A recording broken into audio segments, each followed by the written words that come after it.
New Orleans, 1918. A shadowy figure stalks the night, an axe in hand. His target, Italian immigrants, his weapon, brutal and relentless. He was a specter, a whisper in the humid night. The Axeman of New Orleans.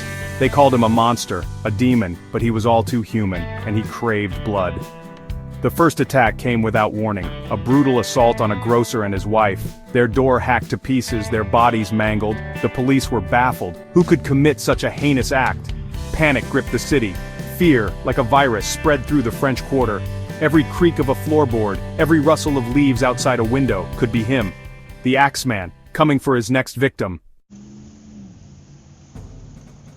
Months passed. More attacks followed.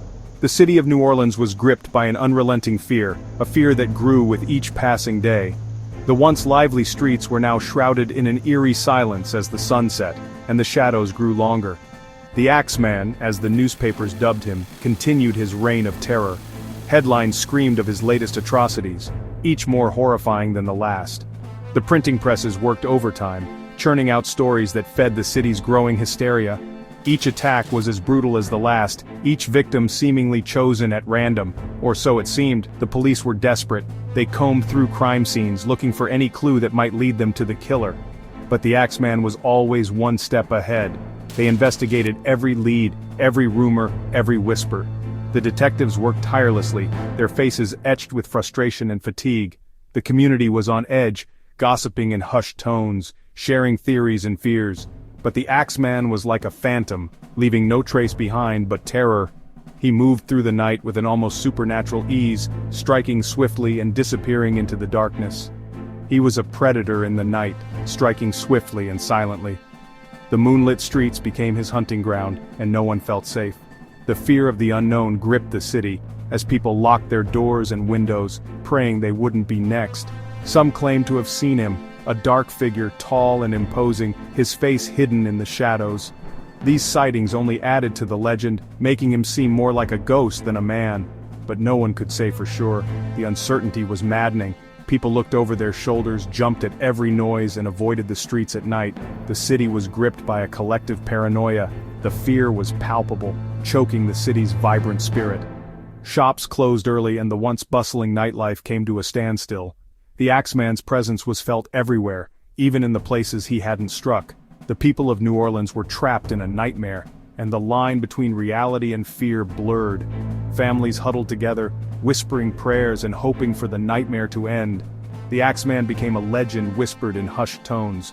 Stories of his deeds spread like wildfire, each more terrifying than the last. He was the boogeyman that haunted their dreams.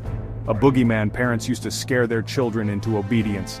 "Behave, or the Axeman will get you," they would say, and the children would shiver in fear. But he was no myth. He was real. The blood on the streets, the grieving families, the endless investigations, all were stark reminders of his existence. And the killings continued, each one a gruesome reminder of his power. The city of New Orleans was held captive by the Axeman's reign of terror, and no one knew when or if it would ever end. Then, in the spring of 1919, something changed. The city of New Orleans, known for its vibrant culture and lively streets, was about to face a chilling new chapter in its history. The Axeman, the silent predator, found his voice. This mysterious figure, who had already instilled fear in the hearts of many, decided to communicate in a way that no one expected. Not in a scream or a roar, but in a letter. A letter that would send shivers down the spine of every resident in the city. A chilling letter addressed to the people of New Orleans. It was a message that would forever be etched in the annals of the city's dark history. "I am very fond of jazz music," the letter read, the words scrawled in a crude hand. The Axeman's fondness for jazz was not just a personal preference, it was a sinister ultimatum. "And I swear by all the devils in the netherworld that on the night you dedicate to me, I will spare every person wherein a jazz band is in full swing." The message was clear. Play jazz or face the consequences. The city held its breath. The residents were gripped by a mix of fear and disbelief. Could this be real? Could music really be the key to their survival? Was this a cruel joke, a madman's rambling, or a genuine offer from a monster? The questions swirled in the minds of everyone who read the letter, or a genuine offer from a monster. The Axeman's letter left the city in a state of paranoia and uncertainty. The letter sent shockwaves through New Orleans. It was the talk of the town. dominating conversations in every corner of the city. People were terrified but intrigued. The idea that music could save them was both bizarre and fascinating. Could they really appease this monster with music? The thought lingered in the minds of the residents as they prepared for the night. The question lingered in the humid air, heavy with fear and uncertainty. The city's vibrant streets were now overshadowed by a sense of impending doom. The authorities, desperate for any lead, urged the city to comply. They had no other choice but to take the Axeman's letter seriously. After all, what did they have to lose? The fear of the unknown was palpable, and the residents clung to any hope they could find. Except their lives if they didn't. The stakes were high, and the city was on edge. Could music truly hold the power to tame a beast? The night of the Axeman's ultimatum approached, and the city braced itself for what was to come. Or was this just the beginning of a more sinister game? The Axeman's letter had set the stage for a night that would be remembered for generations. On the night of March 19, 1919, New Orleans came alive with the sound of jazz. Every home, every bar, every street corner pulsed with music. The air throbbed with the defiant rhythm of a city refusing to cower in fear. The streets, usually bustling with life, were eerily deserted.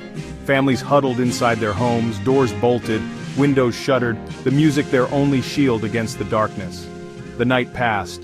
The music played on, a desperate prayer rising above the rooftops of New Orleans. As dawn broke, a collective sigh of relief swept through the city. The Axeman hadn't come. The city had survived. The music, it seemed, had worked.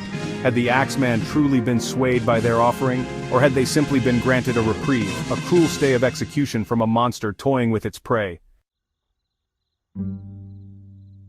Section 5, Whispers in the Wind.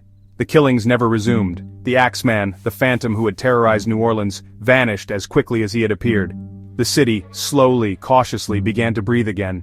But the fear lingered, a ghost story whispered from generation to generation. Who was the Axeman, and why had he targeted Italian immigrants? Was he a lone madman, a vigilante, or something even more sinister? Theories abounded, each more outlandish than the last. Some whispered of secret societies, of ancient grudges, and of dark magic. Others pointed to more earthly motives, jealousy, revenge, or perhaps the thrill of the kill. The police investigated every lead, but the Axeman's identity remained a mystery. He was a phantom, a whisper in the wind, a chilling reminder that some secrets are best left buried.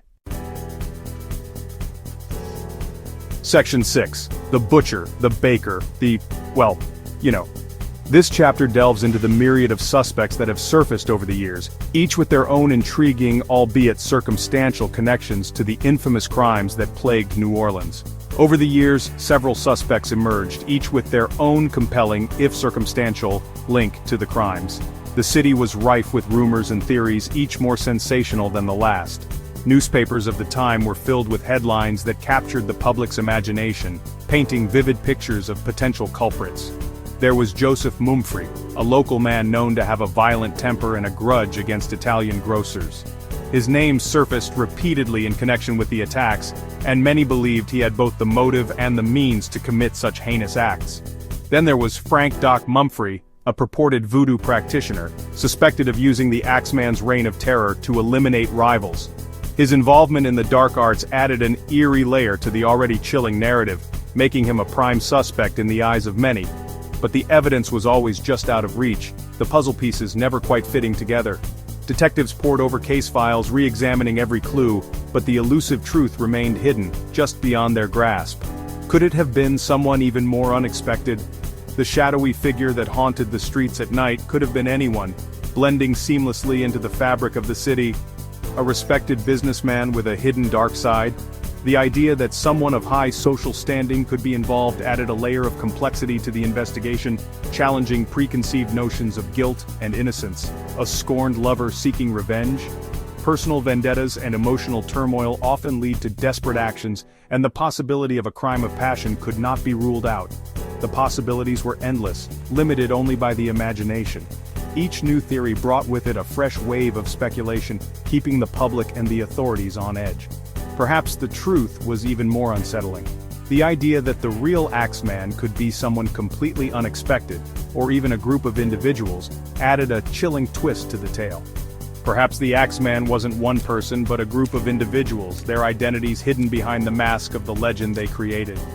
The mystery remains unsolved, a dark chapter in the history of New Orleans that continues to fascinate and terrify.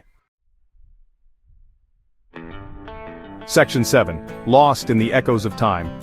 The Axeman's story became a cautionary tale, a reminder of the darkness that can lurk beneath the surface of any city, any heart. It became a part of New Orleans' folklore, woven into the fabric of the city's history. Years turned into decades, the Jazz Age roared and faded, the world moved on. But the Axeman remained, an unsolved mystery, a ghost story whispered on humid nights. The case went cold, the files gathering dust in a forgotten corner of the police archives. The Axeman's identity, his motives, his very existence, faded into the realm of legend. But some stories refuse to be forgotten. Some mysteries call to us across the chasm of time, demanding to be solved. Section 8. The Axeman's shadow still lingers. Today, over a century later, the Axeman's story continues to fascinate and horrify. True crime podcasts delve into the details of his crimes, seeking answers in the shadows of the past. Tourists flock to New Orleans, eager to walk the streets where he once roamed, to feel the chill of his presence in the humid air.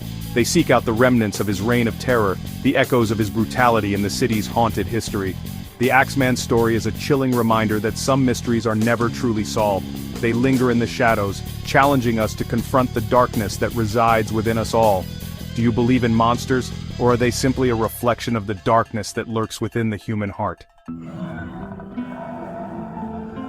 Section 9. Unlock the secrets, like, subscribe, and join the hunt. If you found yourself captivated by this tale of terror and intrigued by the unsolved mysteries surrounding the Axeman of New Orleans, then click that like button and subscribe to our channel. We delve into the darkest corners of history, exploring the cases that continue to haunt and fascinate us. Leave a comment below with your theories on the Axeman's identity. Was he a jealous lover, a vengeful spirit, a cold-blooded killer driven by madness? Join the conversation and share your thoughts.